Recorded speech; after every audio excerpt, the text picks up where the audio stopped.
Good morning, students.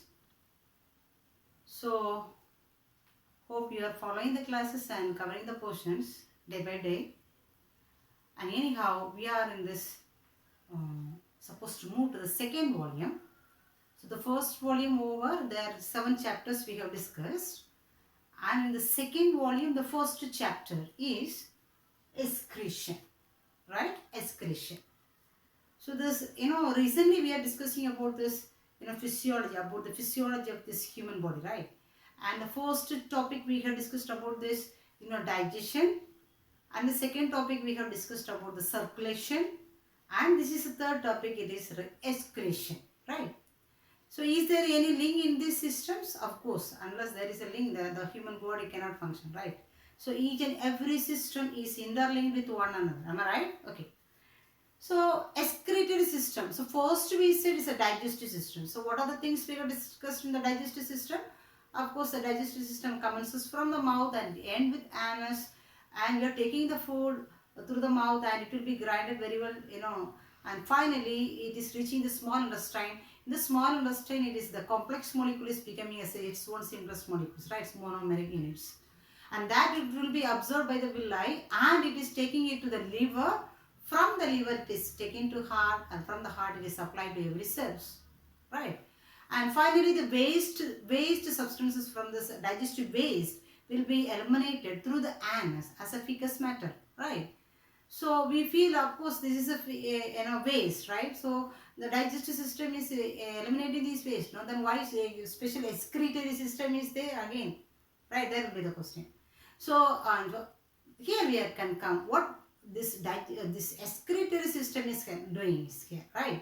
And the second one we said about the circulatory system. Of course, we know circulatory system is circulating all the nutrients, oxygens, even waste product, everything will be circulated by the circulatory system, right? And this system, excretory system, right? Excretion. And this chapter we are going to discuss what are the things will be excreted and how it will be excreted, what are the organs helping for these things, and what are the disorders will be there. So all those things we are going to discuss in this excretion chapter, right? So first of all, of course, we can say first of all, what is excretion, right? So what is excretion? Excretion. So what is excretion? So what is excretion? So as we said, when we take the food, main nutrients we said carbohydrate, protein and lipid, right? So when we take the protein, the protein consists of, the protein is made up of amino acid, right? So these amino acid only taken to this, to the cells for this, building a process to build up this protein, all those things, right? So here, when this amino acid break down, these amino acids will produce some toxic substances as a waste. Understand? When this amino acid is assimilated in the cells, that's what we say assimilate, utilized by the cells for metabolic processes, right? So when this amino acid is utilized by the cells will release some toxic substances, waste substances. So that will be is mainly as ammonia, right? Ammonia.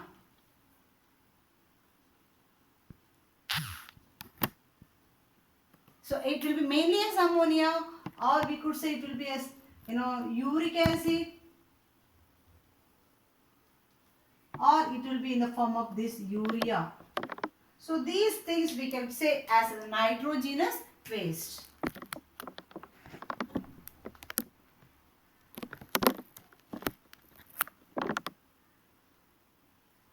Okay. So what do you mean excretion then? So protein is there.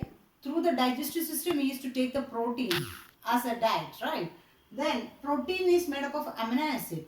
This amino acid only monomeric unit, right? Simple units. When it is reaching the cells will assimilate this amino acid. So during this assimilation process, the cells will release some waste substances, right? So that waste only. So actually it will produce nitrogen waste, nitrogenous waste or nitrogen waste we could say, right? So this nitrogen waste is three forms. What are the nitrogen waste will be there or nitrogenous forms? Ammonia, urea and uric acid. Ammonia, uric acid and urea, right? So elimination, so actually this ammonia is highly toxic one. Ammonia is a highly toxic one for every organisms. Even it's microorganisms or macroorganisms, whatever it is, the ammonia is one of the highly toxic substance. So this ammonia cannot be stored in the body. So it should be eliminated from the body. Right? So this especially the elimination of this nitrogenous waste is known as excretion. Understand the point? So this is the process is going on in this excretory system. Actually, it is not a simple process.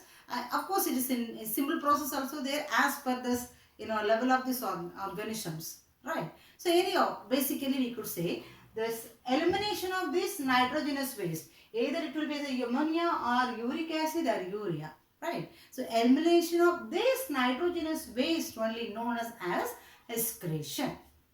Is it clear? Okay. And so this function is done with the this excretory system. One system is there. One separate system is there to do this function. So that elaborately only we are going to discuss in this chapter. So what is, especially for human being, human structure of human excretory system, right? And formation of urine, how this urine will be formed, right?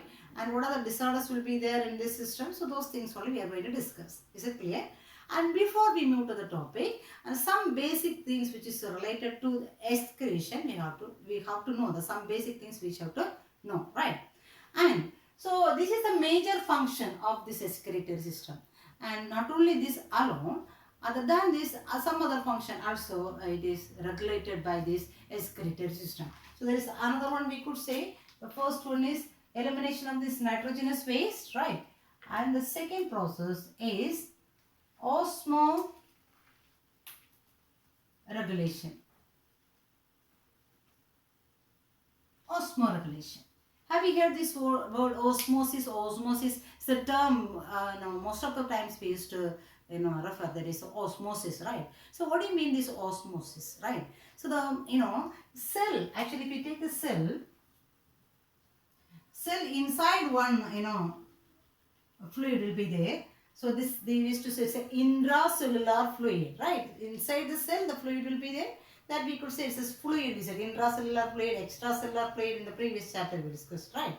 And outside the cell also fluid will be there, right? Intracellular outside the cell there is a interstitial fluid, or we could say it is extracellular fluid, right? So this is intracellular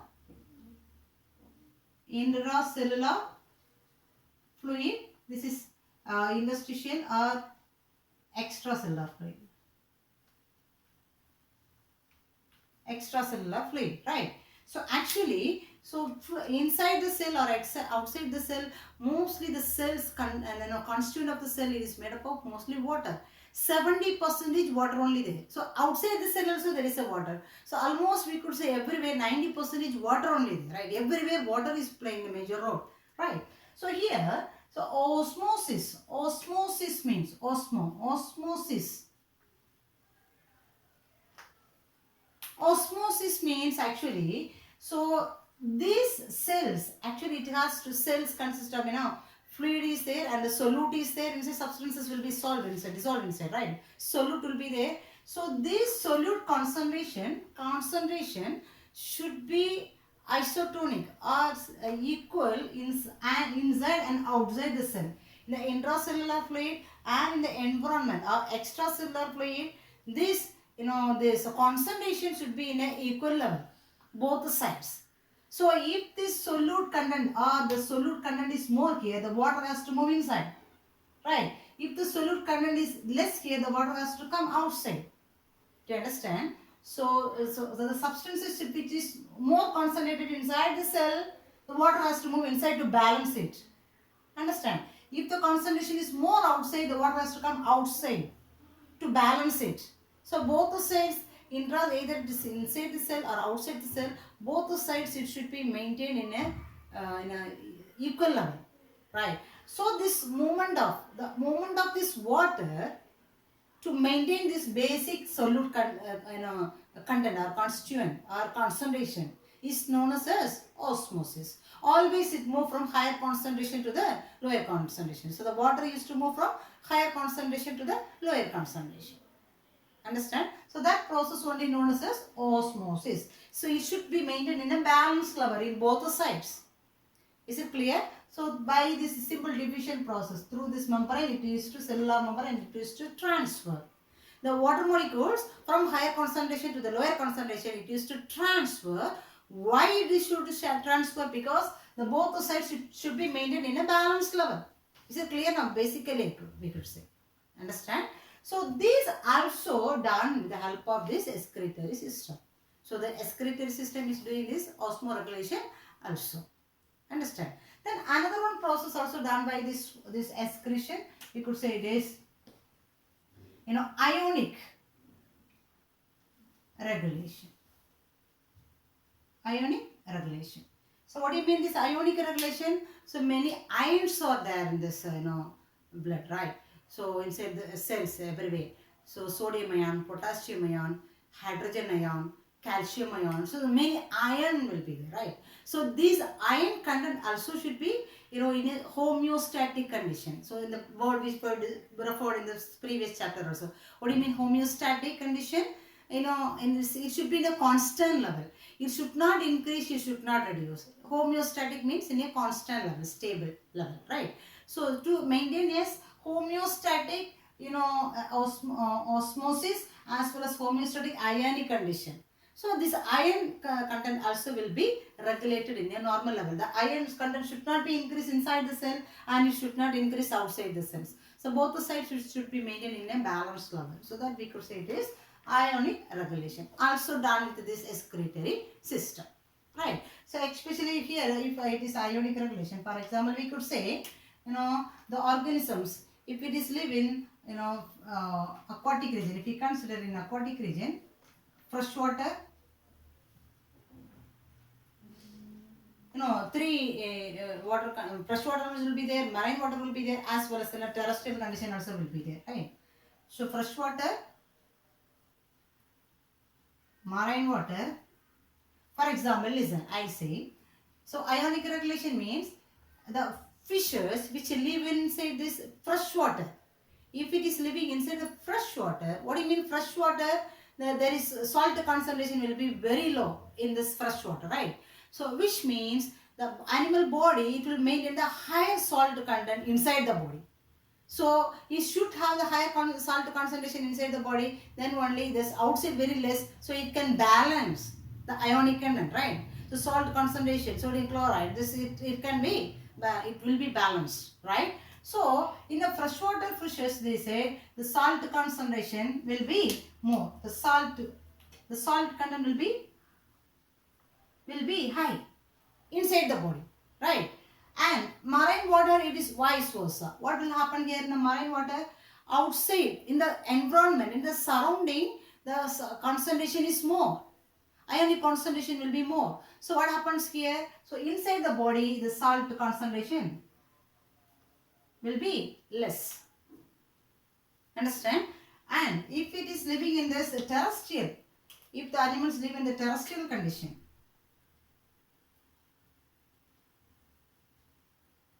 terrestrial region, it has to maintain in a higher concentration of, lot of water content inside the body. So it needs a lot of water inside the body. So the water level will be more. So here the water level will be more.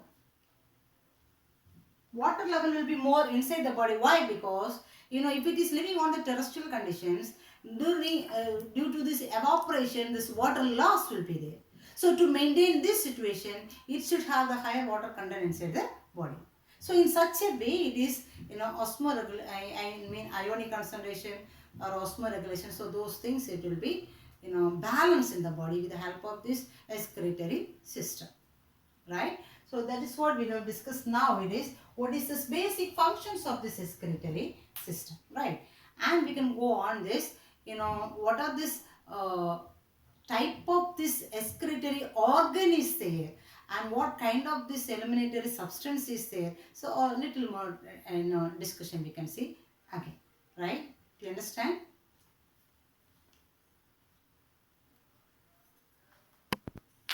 So let us go for the next one. It is modes of excretion, right? Modes of excretion. So, modes of excretion. So, as we said, what do you mean excretion? The elimination of this nitrogenous waste is known as excretion, right? So, nitrogenous waste we said it will be in the three forms, right? So, one is ammonia.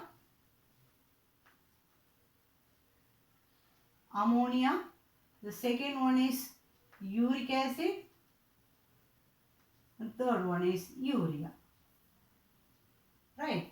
Ammonia, uric acid as well as urea. These are three forms of this nitrogenous waste, right?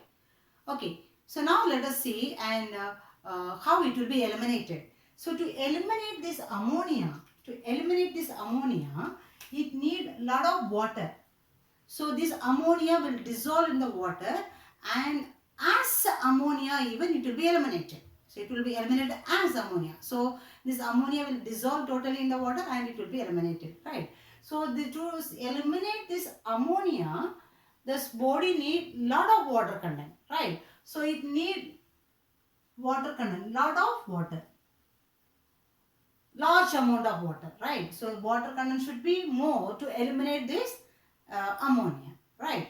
And to uric acid, to eliminate this, since this is actually, it's ammonia is a highly toxic one, right? It's a highly toxic one, and to eliminate this ammonia it need this high water content, and especially we could say the animals which eliminate this ammonia, as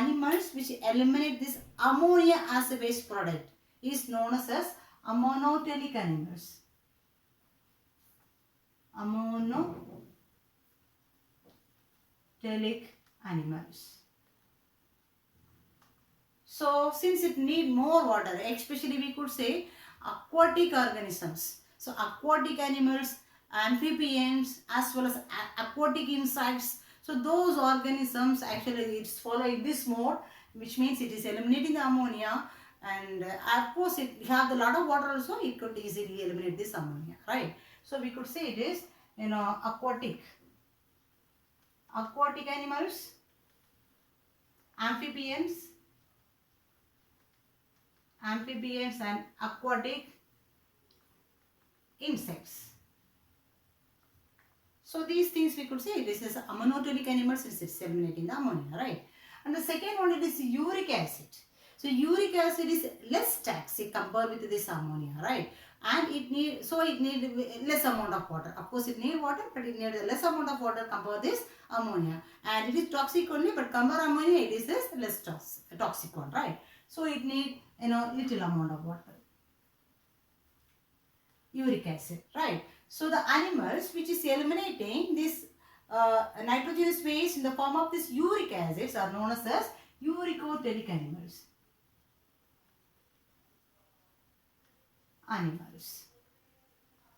Okay, example we can say especially reptiles, okay, and insects. So here aquatic insects, there it is terrestrial insects, I would say, so, right? So these things is eliminating in the form of this, uric acid, right?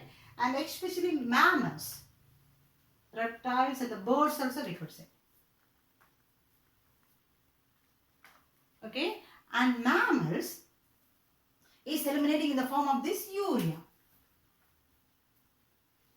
So urea is less toxic. So of course it could able to store inside this body for some more time, and it will be eliminated since it is its concentration is low as well as it is less toxic. So that's why before we eliminate this urea in the form of urine, it will be stored inside the urinary bladder, right? So since it is less toxic, it could be able to store. Understand? So it will be stored in the urinary bladder. Then it is when they get this tendency to eliminate, it will be eliminated. So until that it could be able to store inside this urinary bladder, right? So there is and of course it needs this sorry, here it is less water. This also needs less water, right? And the animals which eliminate this nitrogenous space in the form of this urea are known as ureotelic animals. Ureotelic animals, right? So example we could say it is mammals, right? Especially mammals we can say. And they said earthworms. So earthworms, if it is on the land, it will be as a ureotelic animals, and if it is goes towards this, inside the water, it will be as a ammonotelic animals. It will release this ammonia. Understand? So this is the forms we could say for this. Modes of excretion, how it is eliminating this, nitrogenous wastes. And one more thing we have to discuss, as we said already, this animals could able to adjust this concentration of the body fluid, right? As we said now, if it's a freshwater animal, it will maintain the higher concentration inside the body because surrounding is very less concentration, right? If it's a marine water animals, outside it is higher concentration. The ionic content is more, that's why it will maintain this less water content inside the body, right? So as per that, it could able to change its, it is adjusting it is capable to adapt to its body as per the environment, right? So as per that, the body will be, the animals will be divided into two categories, right? So the one is this osmoregulators. Osmoregulators means osmoregulators, will not change this internal body temperature as per the external changes. For example, we could say, so these animals used to maintain a stable environmental condition inside the body. So irrespective of, whatever changes goes on outside this environment, if it is an aquatic animal, so the salt concentration may change, or temperature may change, or pH level may change in the water, right? So whatever, physical changes, what happens in this water, in the or in the environment, whatever it is, right? Since we are living as outside, the temperature may increase, temperature may reduce, right?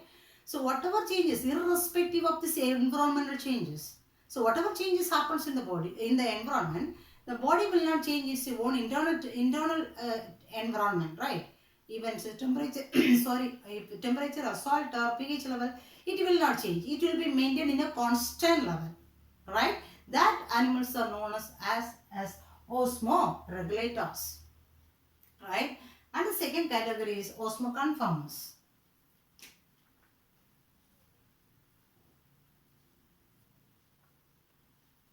Osmoconformus means it can able to change this internal environment as per the changes in this external environment. Do you understand? For example, outside, if there is higher salt concentration is there, as per that it will change this internal in the body salt concentration. Outside, if the temperature is high, as per that it will adjust this internal temperature. Understand? But for example, human beings are there, we will not change our body temperature as per the environmental changes. We are maintaining the normal body temperature, whatever it is. It should be maintained in a homeostatic level. That's why we say constant level. Understand? But in Osmoconformus, it can able to change its body internal environment as per the external environment. Understand? So those organisms are known as Osmoconformus, right? So in this Osmoconformus also there is two types is there. One is this stenohaline.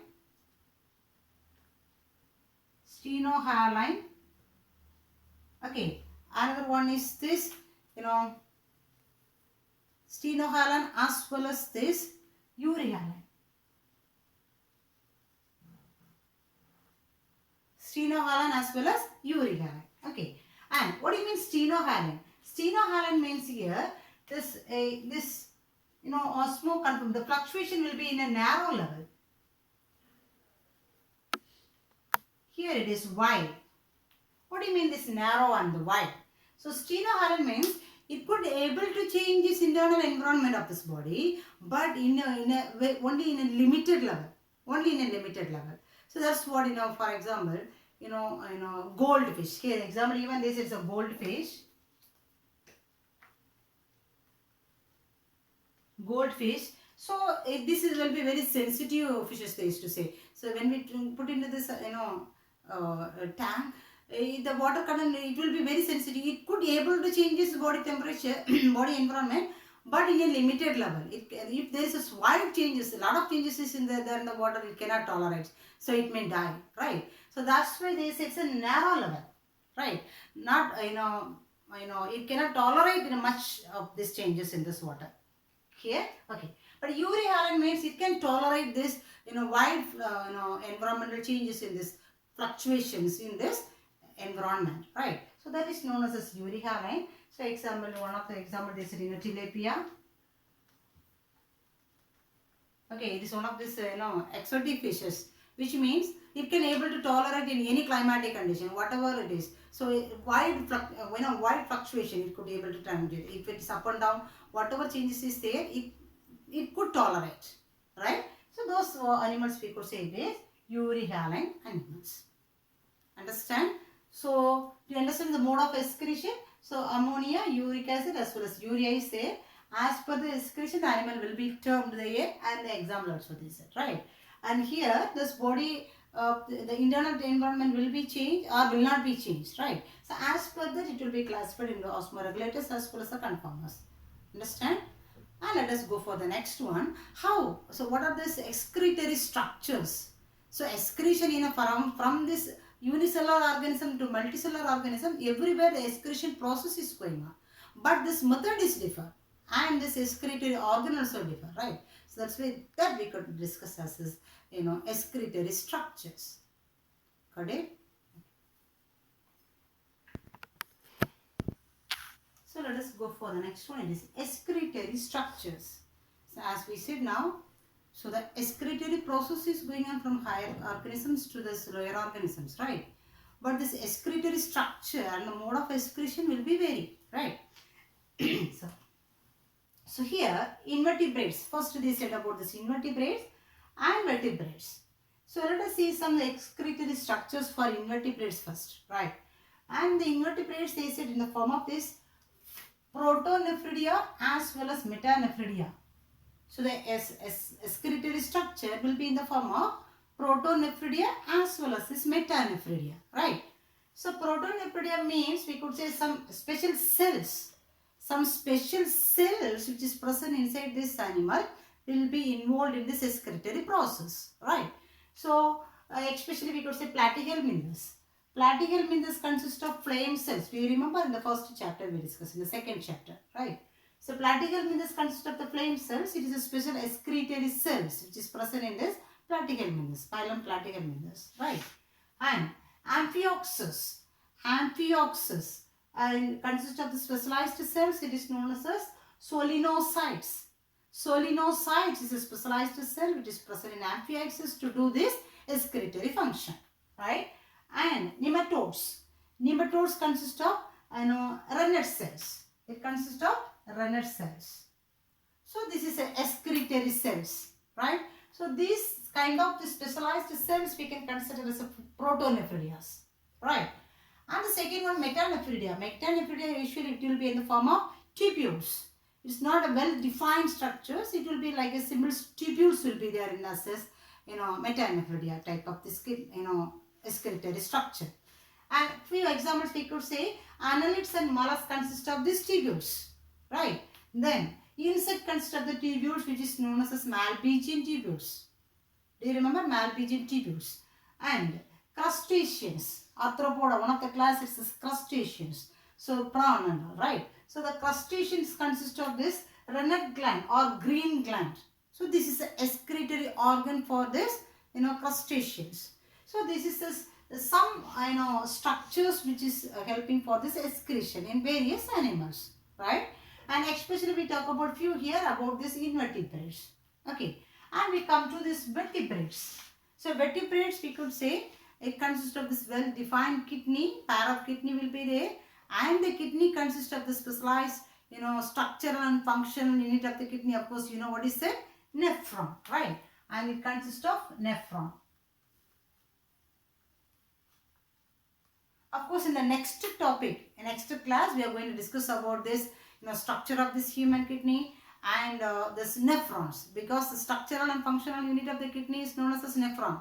Nephron only going to do the excretion function. So clearly and in detailed structure of this kidney, excretory system, kidney as well as the nephron we are going to learn in the next class, right? But anyhow, here they have given certain terms. For example, vertebrates such as fishes.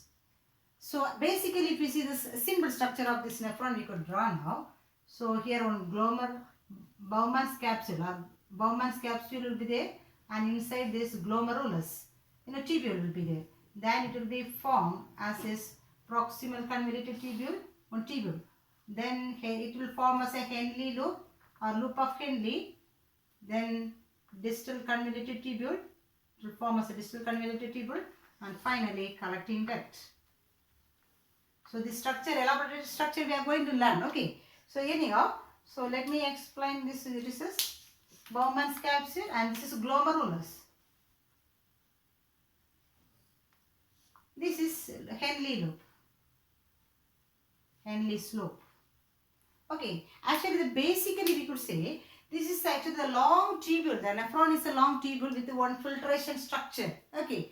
So when this blood come inside this nephron, we will explain later clearly. So roughly we could say now. So when the blood come here inside this nephron for filtration, so this blood used to go inside these tubules, right? So these tubules will reabsorb the necessary things to the body again, and finally this unwanted urea, mainly urea and the water and some other substance will be eliminated as a urine here.